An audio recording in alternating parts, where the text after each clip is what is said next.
In this video, I'm going to show you how to import in Tinkercad. Now to do this, first you want to open your dashboard and you want to open your design, and then you want to click on Tinkercad over here to actually open it up.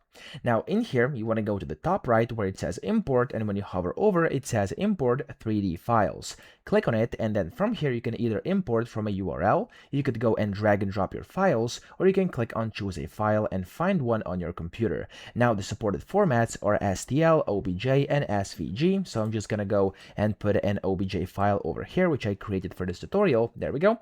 And then from here you can go and select units, either millimeters or inches. You can select your scale over here as well as your dimensions, and then click on import, and there we go. It says importing tutorial.obj, and this usually takes a few seconds, and there we go. It successfully imported this object I had inside my file. So that's how to do this. I hope this video helped you out. If it did, please subscribe to the channel and help me out as well.